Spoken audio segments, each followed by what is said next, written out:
good evening po sa ating lahat. Narito na naman si Len para sa ating ika-35 day ng ating sharing ng devotion video at maligayang linggo ng pagkabuhay na muli ng ating Panginoong Hesus. Sabi nga, the Lord is risen. He is risen.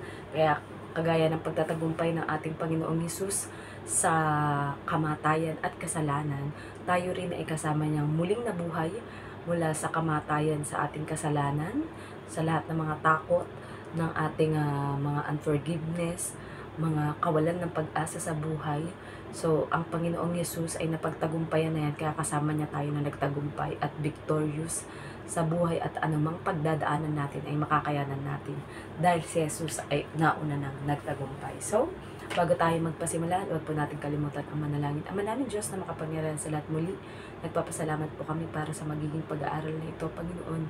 And we are so blessed, Panginoon, that today, Panginoon, ay ang paggunita, Panginoon, ng pagtatagumpay ng inyong anak na si Jesus, Panginoon, na magapi ang mga kalaban, Panginoon, si Satanas, Panginoon, at ang kanyang lugar sa impyerno, Panginoon, ay napagtagumpayan dahil ang Panginoong Jesus ay miling na buhay pagkatapos ng 3 araw, Panginoon. Kagaya ng sinabing mangyayari, Panginoon.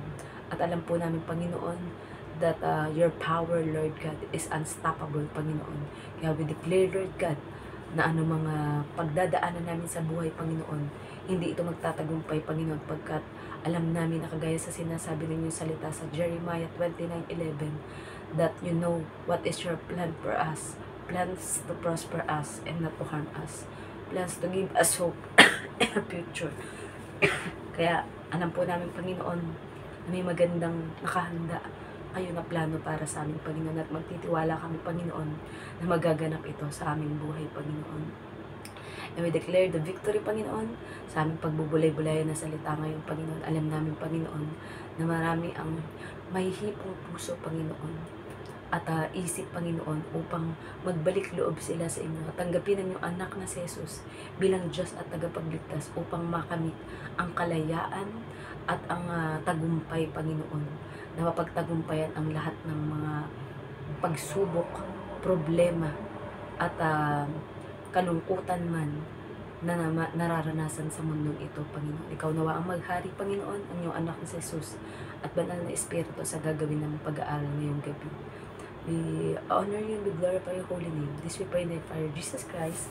Amen. So ito po ang nakasulat sa Lucas 17:35. May dalawang babaeng magkasamang nagtatrabaho sa gilingan. Kukunin ng isa at iiwan ng isa. Message, ang isa pa naman na ginawa ulit na halimbawa ni Jesus ay tungkol sa dalawang babae na magkasamang nagtatrabaho sa gilingan. Kagaya sa nauna na, kukunin ng isa at may iiwan ng isa. Application, kung mapapansin natin sa mga halimbawa, laging may dalawang tao na nagiging halimbawa, kung saan ay pinapatunayan na may isa sa bawat dalawang tao na may pananalig sa Diyos. Ang isa na kukunin ay ang tumanggap kay Jesus, at ang maiiwan naman ay ang hindi tinanggap si Jesus. Tingnan natin at unawain ang tungkol sa di tumanggap. Maaaring narinig niya ang ebanghelyo ng Diyos pero hindi siya naniwala. Maaaring may mga nais magbahagi sa kanya pero hindi niya pinakinggan. Or maaari ding hindi na siya naniniwala sa Diyos dahil sa mga hirap, pagsubok, galit, inggit at pananakit sa kanya ng kapwa niya, kaya natakot na siyang magtiwala. So, purihin na pagkabasa ng salita ng Diyos. So, yun, di ba? Madalas kasi, kaya nga kinoconsider tayo bilang mga nagmula sa lahi ni Adan na makasalanan, or tayo ay patay. Ayan, kumbaga, di ba, kapag ka nawawalan ka ng pag-asa sa buhay, parang pili mo, Lord, bakit puro ganito, puro problema, hindi ko na kaya, ang dami kong utang, ang dami kong isipin, ang dami kong hindi maintindihan sa mundo ito kung bakit, 'di ba? Nawalan ako ng mahal sa buhay, namatay ang mahal ko sa buhay, pinakamamahal ko, nawalan ako ng trabaho, 'di ba? Tapos binetray ako ng aking kapamilya, ng aking mga kaibigan, ng aking kakilala. So kagaya dito, 'di ba? Na sa tumanggap kay Jesus bilang Diyos at tagapagligtas, we know safe na yun, 'di ba? Dahil tinanggap na niya ating Panginoong Yesus. Pero dito mas pinag-usapan natin yung tungkol sa hindi tumanggap, kumbaga, sa ating Panginoong Hesus or ni-reject niya ang ating Panginoong Hesus bilang Diyos at tagapagligtas. So yun nga, 'di ba? Kagaya sa ina-explain ko dito, may maaaring may iba-ibang dahilan kung bakit hindi na naniwala or hindi tinanggap ng taong yun ang Panginoong Hesus. So mostly kasi, 'di ba?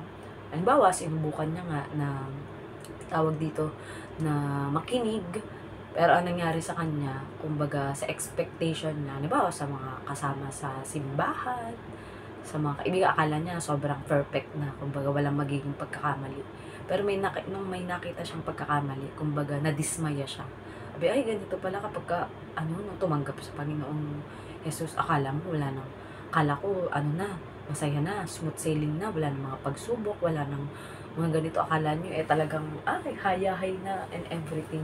Pero mali po yun dahil nasa katawang tao pa rin tayo, di ba?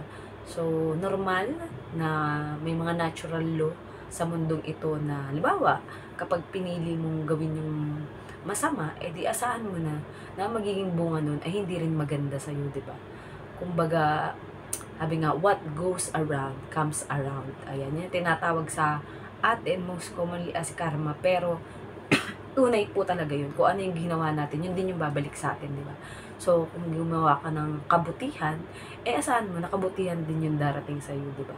So, nakikita naman ng Diyos yan, ang ating puso, ang ating isip, ko anong nilalaman nito. Dahil pwede natin itong i-deny sa ating kapwa or hindi natin ipakita, di ba, na ay, masaya ako pero wag ka sa loob pala, talagang, my heart is so broken and my head is so, like crazy and I'm going to give up in life. And susuko na ako, hindi ko nakakayanin, di ba? Pero yun nga yung mas magiging tawag dito, mas magiging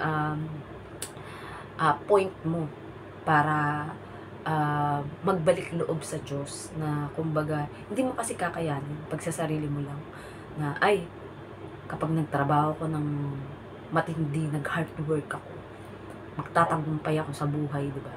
Pero kapag nakamit mo yung tagumpay, papakiramdam mo ba kapag hindi ka connected sa Diyos o wala kang relasyon sa Diyos, magiging masaya ka talaga, di ba? So, pag bulay-bulayan mo yun sa sarili mo, siyempre masasabi mo na hindi kagaya dito, di ba? Sa Hong Kong, hindi mo masasabi na porke mayaman, masaya na talaga. Di ba? Kasi, kailangan i-maintain nila ang kayamanan nila, di ba? Kailangan mag-business, kailangan magpaka-busy, magtrabaho, di ba?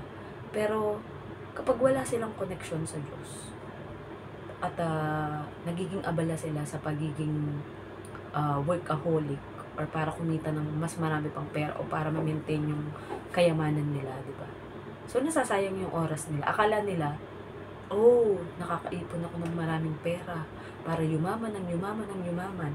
Ang tanong, kapag namatay ba tayo, madadala ba natin yung napakaraming perang naipon natin? Di ba hindi? May iwan mo yan dito sa mundo. And, hindi mo alam kung anong gagawin ng mga taong mapag-iiwanan mo doon. Pwede magkagulo sila, na sila yung maghati-hati, ang kinin nila yung pera, di ba? Paano kung halimbawa nakapangalan lang sa'yo, wala ibang makakapagbukas? Di, syempre, nakatago lang yun. Kumbaga, nasayang ang lahat, di ba?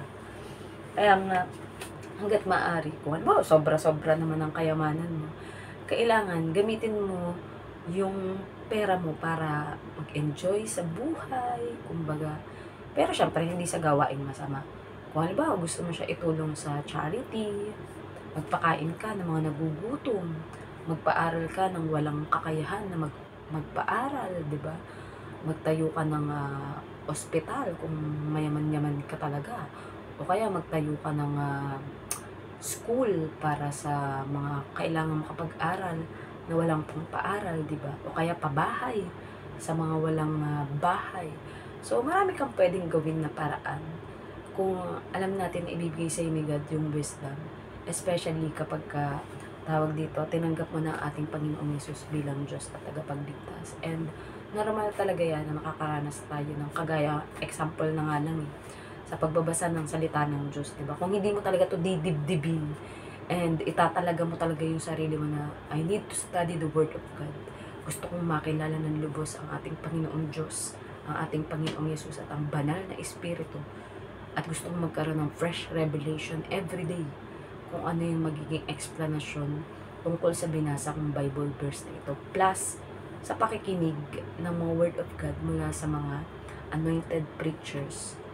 So, magkakaroon ka ng pinagsama-samang information lahat or kaalaman and karunungan na nagmumula sa Diyos para mas maintindihan mo kung ano yung binabasa mo. And alam nyo ba, na lagi kayong i-distract ni Satanas para magtagumpay siya. Halimbawa, pag magbabasa kayo ng Bible, ang gagawin niya, papaantokin na kayo. Para, ay, nakatulugan ko na, hindi ako nakapagbasa ng Bible, hindi ako nakapagbulay-bulay ng salita ng Diyos. O kaya, gagawin niya, papagurin ko to. Kailangan marami siyang gagawin talaga para hindi siya makapagbasa ng Bible at hindi niya maintindihan yung salita ng Diyos. Kasi alam niya na kapag nagtagumpay siya, hindi mo malalaman kung ano yung posisyon mo sa Diyos. Na kung nagtagumpay si Jesus sa krus ng Kalbaryo, ay mananagumpay ka rin. Kumbaga kung anong pagdadaanan mo sa buhay, basta hindi ka susukat, mananatili ka sa pananampalataya at faith mo kay God, mapagtatagumpayan mo yan. 'Di ba? Kumbaga, ang mga demonyo nga within 3 days na patay ang ating Panginoong Yesus, ay pumunta siya mismo sa impyerno at kinuha ang susi para mapalaya ang lahat ng mga tao sa kasalanan. At ang mga demonyo ay takot na takot kasi syempre makapangyarihan ng ating Panginoong Yesus Nung pinapahirapan si Jesus, sa krus, at sinasabi ng mga tao na ipako sa krus, akala ni Satanas, tumatawa siya na nagtagumpay siya. Hindi niya alam na sa pagkamatay ni Jesus sa krus na yun, ay nabawi na ang ninakaw ni Satanas na susi para maging matagumpay ang lahat ng mga tao. So, di ba? We are victorious in the Lord Jesus. Kaya kung hindi mo pa tinatanggap ang ating Panginoong Yesus bilang Diyos at tagapagligtas, hindi ka pa nakikipag-usap sa ating Panginoong Diyos sa pamamagitan ng panalangin at pagbabasa ng kanyang mga salita at pagbubulay-bulay nito, ay kapatid, maraming nawawala sa parte ng buhay mo. Maglaan ka ng oras para magbulay-bulay ng salita ng Diyos upang kausapin ka ng Diyos sa pamamagitan ng kanyang mga salita, pwedeng sa panaginip, pwedeng sa vision, at sa bulong ng banal na Espiritu upang maunawaan mo kung ano ang iyong binabasa or napakinggan. So, hanggang dyan na lamang po, and sana ay may natutunan ang bawat isa sa atin. And lagi nating tandaan na tayo ay matagumpay na dahil sa ginawa ng ating Panginoong Yesus doon sa krus. Kumbaga, kapag may pinagdadaanan ka, lagi mo lang isipin ang cross kung saan napako ang ating Panginoong Yesus at ang kanyang muling pagkabuhay upang malaman mo na sa buhay, magdaan ka man ng mga pagsubok, matagumpay mo itong malalampasan dahil kinaya ng ating Panginoong Yesus. So, let us all end up into prayer. Ama namin Diyos na makapangyarihan sa lahat. Muli, Panginoon, nagpapasalamat po kami. Salamat, Panginoon, sa mga great revelation na ito, Panginoon. Salamat dahil napagtagumpayan ng iyong anak na si Jesus, Panginoon, ang kamatayan, ang kasalanan, Panginoon, na nakapagpalaya sa aming lahat, Panginoon. At nawa, Panginoon, ay mabuhay ang bawat isa, Panginoon, na malaya, Panginoon. Malayang ma-express, Panginoon, at maipahayag ang inyong salita sa bawat isa, Panginoon. Palakasin niyo po kami, Panginoon, upang kami ay maging matapang, Panginoon, upang ipahayag ang inyong kabutihan, ang inyong pag-ibig, Panginoon, at walang hanggang pagpapatawad kahit kami man ay nagkakasala. Basta tinanggap namin ang iyong anak na si Jesus bilang Diyos at tagapagligtas, Panginoon, ay lalangisan niyo ang aming mga labi, Panginoon, upang ang aming masabi lamang at maipahayag sa aming kapwa ay mga mensahe, Panginoon, na nagmumula sa inyo, Panginoon. And we pray, Lord God, that you have a great plan for us, a great future, Panginoon, and a victorious future for all of us, Lord God. Na anuman ang mga pagsubok, Panginoon, na pagdadaanan namin, Panginoon, mananatili kaming matibay at matatag, Panginoon, gaya ng inyong anak na si Jesus, Panginoon, upang sa huli, Panginoon, ay magiging matagumpay kami na harap sa inyo, Panginoon, kung sakaling ang aming espiritu ay kailangan ng bumalik sa inyo, na inyong ipinagkaloob sa amin, wala pa lamang nang kami ay mabuo sa sinapupunan ng aming Ina. Muli, binabalik po namin ang lahat ng pasasalamat sa tanging pangalan ng bugtong na anak na si Jesus. Amen. Good night po sa ating lahat and God bless.